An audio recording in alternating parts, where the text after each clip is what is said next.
Ngikubingelele mbukeli ngiphinde ngwamukele kwesibanzoni sikulithela zona indaba ifika ngaso ke isikhathi uMax ke umfuka amakhanya usevele ke wavula ke icala laphana ke eGoli ke emaphoyiseni njengoba ke evulela yena ke laphana ke umdidiyeli wamabutho kwaZulu Natal. Leli cala ke uMax umfuka amakhanya ulivule nje ngemva kokuthi ke ezwe ukuthi ke umdidiyeli ke wamabutho ke uyambheka ukhiphe amabutho noma ke insizwe zakhe ukuthi ke zibheke yena ke uMax. Awuye laphana ke ezo comment section sizovula kumbukeli ukuthi wena ngabe ke uPaula uthini ngalo ke lolu daba lwakhe ke uMax nayo ke indlukulo ngabe liyophetha kahle noma liyophetha kabi. Siyabonga. Kune statement esiphumile kwinhlaka production. Ngikhuluma nani ma SAPS maphoyisa ase South Africa. Kune statement esiphumile lapha yana kwinhlaka production TV la khona ubaba uSipho Mhlongo umdidiyeli webutho lalapha ondini ubaba kaSikhova Mhlongo uSikhova Mhlongo okhona la ku TikTok. Baba wakhe uyena ongilalela unyenhle uthumela izinkabi ukuthi azingithungathe uma ngike ngafa maphoyisa ase South Africa. Umuntu ozobe ungibulele ngizobe ngibulawe ubaba kaSikhova Mhlongo uSipho Mhlongo. Uyena ke umuntu okuzobe ungibulele njengamanje ngoba uyena umuntu ophumele obala ngokuthi uyangithungatha yena nethimba lakhe nezinkabi zakhe sebebuya kwelakithi eMbumbulu abangangithola baya koMayville abangangithola njengamanje uthe balikhiphile ithimba lakhe lezinkabi ukuthi alingifune iGoli lonke. So nina ke bezomthetho enginihlonipha kakhulu uma ngingavelelwa inoma intoni kusukela manje kuya phambili umuntu ozobe ngibulele ubaba uSipho Mhlongo omdidiyeli webutho laSondini. Nangu ke lo baba engikhuluma ngaye ake nimbuke. Nansi ke ivideo le eyenza obaba uSipho Mhlongo kanye nethimba lakhe nezinkabi zabo eyenza bangifune. Le video le yenziwa indlunkulu ibize imedia briefing. Ngicaphune mina khona la ku TikTok kwi account ebizwa ngePrince Nqokonqoko. Leyo account ka TikTok ebizwa ngePrince Nqokonqoko ikhona la ngicaphune khona le video la ngisusele khona inkulumo yami uma ngikhuluma ngokuzaleka komntana enkosi umama uMantombi Dlamini. Le nkulumo ngayisusela kule video ke ekuyiyona ivideo ekubeka ngokusobala lokhu okumayelana nalokhu mina engakhuluma ngakho uma ngikhuluma ngesibeletho. Nansi ke le video ake uyilaleleke ezulu. Uyazini ukuthi wadayiselwa ingulube isesakeni? Hawu, qwebu kanjani? Abakutshena ngani ukuthi umntana enkosi wazela kanjani? Cha ngokabasho. Cha phela uzalwa ingonyama noma ingwenyama ngokusho kwabo uSokuza nodade wabo umntana enkosi uManotho.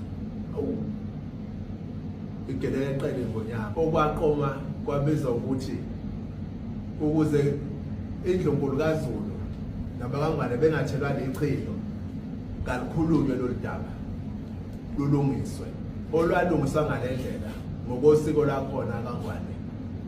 Isiko lebovu lapho umlobokazi ezogana okuyaye enikezwe ingane ifakwe esweni sakhe ibe ingane yakhe yokuqala ukuqokothisa ubukhosikazi bakhe lapha ekhaya. Wadinga ukuba kufakwe indodana yokuqala kaMdlokovane uZonda Magwala ukuze kuphahlekwe noma kuqobothise ubundlovukazi kaMntanenkosi. Wayengasesona isitsha esasingazale ingonyama kaZulu. Ungakuphaka yini ukudla okuhlanzekile kudleke ukuphakele esitsheni esingcolile ngoba kwenzeki isitha siqale sihlanzwe kuqala ukufakwe ngonyama uZonda Magwala kwakulokho okuhlanzwa ngaleso sitsha okusho ukuthi lezi inkomo ezihlale zishiwe inkomo zobaba nobabamkhulu zase iphumelezeni. Yeah, after ke Zulu sewilalelile le video indlunkulu le oqeda ukuyilalela la iyona ekhuluma amazwi mayelana nokuzaleka koMntanenkosi ozala umntwana uMisizulu. Umbuzo ke uthi obhuti Sipho Mhlongo ubaba kaSkhova bake benzani ngesikhathi indlunkulu isikhulumela yona njengoba kade nilalela nje? Iziphi inyathelo abake bazithatha ukukhombisa ukuthi ngempela lento ekhulunywa indlunkulu la yukuthuka isihlalo noma yukuthuka uMntanenkosi? Indlunkulu le izikhulumela yona. So obhuti Sipho ke umfoka Mhlongo dange laba abaphume inqina bathi bayangifuna, bangifuna ngokwendlela yobunkabi ngoba abakaze benza ivideo bathi bayangibiza kodwa baqhamuka nje sebephuma inqina bengilalela unyendle bethi bayangifuna. Umbuzo ke uthi bake bathini ngesikhathi indlunkulu izikhulumela yona? Ake niphinde nilalele le video Zulu ebese ningitshela ukuthi kungabe okukhulunywa uMax Makhanya kuyisukela engqondweni yakhe noma kuyiqiniso elimsulwa. Umbuzo uthi njengoba ubaba kaSkhova efuna ukungibulala nje kanye nethimba lakhe inkabi zakhe lezi ebebekhuluma nazo lapha kuInhlaka Production bethi bayangifuna bafuna ukungibulala ezethu ubaba kaSkhova kuyophela inhlamvu. Umbuzo uthi abayibulalanga ngani indlunkulu ngesikhathi ikhulumela yona lezi indaba ezikwi-social media? Abayibulalanga ngani indlunkulu ngoba lezi indaba zakhulunywa yiyo indlunkulu yazikhiphela kithi siwumphakathi. Ilowo nje umbuzo. Number 2, uSipho Mhlongo ubaba kaSkhova uyokumela yini ukubhekana namacala uma ngingafa manje? Uma nje ngingase ngife manje, qhamuke nje noma iziphi insizwa zingihlabe ngenhlamvu manje ngife. Uyazi yini uSipho Mhlongo owubaba kaSkhova ukuthi uyena oyobe enze lokho? Lezo nkabi ziyobe ithunywe nguye ngoba uyasho uthi vele useyithumile inkabi ngisho la eGoli, uyithumile inkabi ukuthi azingifuni uthuli, zingifune la ngingakhona. Uyasho uSipho Mhlongo uthi uyikhiphile inkabi. Baqale bayongifuna embumbulu kwelakithi bangangithola, bayongifuna koMayville. Uthi ke manje inkabi useyithumele eGoli. Uyazini ubaba kaSkhova ukuthi lokho kukodwa kumenza ukuthi abe umsolwa uma ngingase ngife nje anytime from now. Uyena umuntu oyobe ngibulele. Uyakwazi lokho ubaba kaSkhova? WeSkhova uyakwazi ubaba wakho lokho? Ngikubonile nawe uyipostile epagini lakho le video kababa wakho. Engisabisa, engisongela, engivala umlomo. Ngikubonile uyipostile epagini lakho. Ayasazi wezulu. Lezi indaba zakhulunywa indlunkulu. Mawuzifuna type la uthi Prince Nqokonqoko.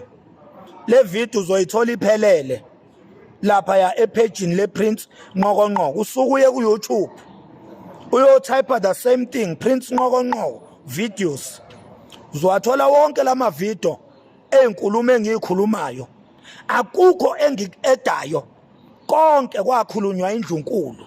Umbuzo uthi othi ngifanele ukufa ngokukhuluma izinto lezi. Kanti waye engayibulalanga indlunkulu mayizikhuluma yona. Noma zirong mayikhulunywa yimi. Ziright mayikhulunywa indlunkulu. Zinhlamba mayikhulunywa yimi.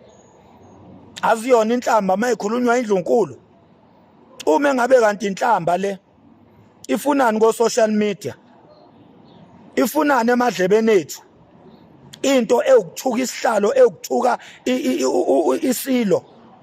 Into ekuthuka uZulu. Yaphuma kanjani endlunkulu yezemadlebeni esizwe.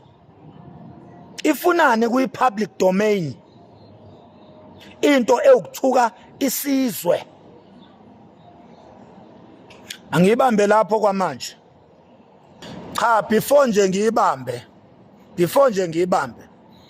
Angiphinde ngicizelele la ukuthi ubaba uSipho Mhlongo kanye nezinkabi zakhe lezi abahlangene nazo ukuthi bathi bayangifuna.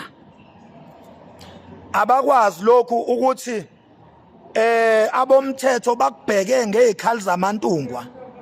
And ubaba uSipho Mhlongo nethimba lakhe nezinkabi zakhe zonke